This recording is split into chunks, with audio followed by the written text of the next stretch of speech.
Hello and welcome to Tribetopper. I'm Sonal Gupta, and this channel is about increasing your understanding of physics. To clear your concepts, subscribe to our channel and click the bell icon for latest updated videos. In this video session, you are going to learn about Lenz's law. Lenz's law is basically the law which governs the direction of the induced current or EMF. So what is happening actually? The observations were that when your north seeking pole of the magnet, this is a north pole. So when this north seeking pole of the magnet, it is inserted into the coil. The current in the coil tends to reduce the magnet's motion. How? It tries to repel the magnet. It by developing or by producing a north pole at this end of the coil. How it develops a north pole? Because we know that a current carrying coil, you have learnt that in topic 5, that a current carrying coil has a magnetic field around it. That means a current carrying loop behaves as a magnet.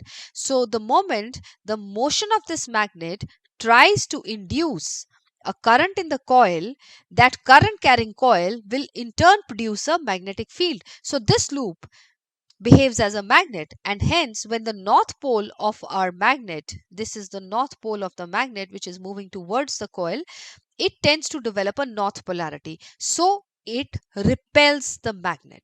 So it repels the coil. So the system appears that it opposes any change in the flux. And greater the rate of change, greater will be this opposition. Like if it is moving faster, the opposition will also be very fast or high. In the same way, when your magnet is moving away, at that point of time, the direction of current reverses. So obviously, when the direction of current reverses, the north polarity which had earlier developed, it becomes the south pole. So when your north pole is trying to move away from that coil, the opposite pole is formed, that is the south pole, and that attempts to attract the magnet back. So it again reduces the speed of motion. So what you observe, that when your magnet moves towards the coil, it is repelled. When the magnet moves away from the coil, it is attracted back. But in either case, the motion of the magnet is opposed. Now, motion of the magnet is the cause of the induced EMF. So that means the induced EMF or the induced current is taking such a direction that it opposes its own cause, which is the motion. So I'm repeating this thing, that Lenz's law, what is the statement? The Lenz's law states that the direction of the induced current is such as to oppose the change that created the current. Now, what is creating the current here? The motion of the magnet relative to the coil.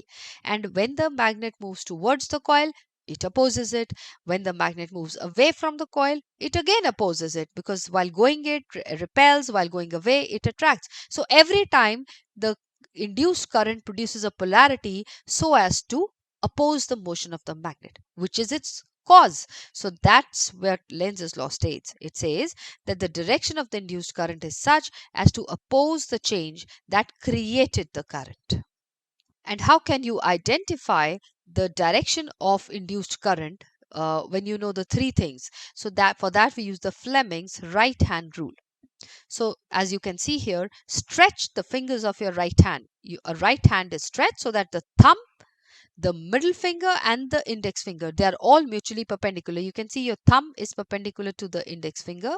The index finger is perpendicular to the middle finger and it is perpendicular to the thumb. So all three of them are mutually perpendicular to each other and stretched out.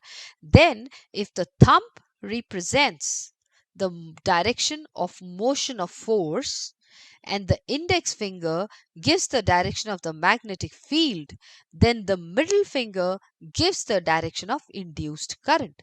So if you have if you have the force or the motion of the magnet or the coil upwards in the direction of the thumb, and the field is acting towards left, that is along the index finger, then the middle finger pointing towards you will give you the direction of induced current. So whenever you come across a circuit in the question paper and you are asked to determine the direction of induced current, just stretch your right hand and try to place your thumb and the index finger parallel to the direction of current and field in the given figure.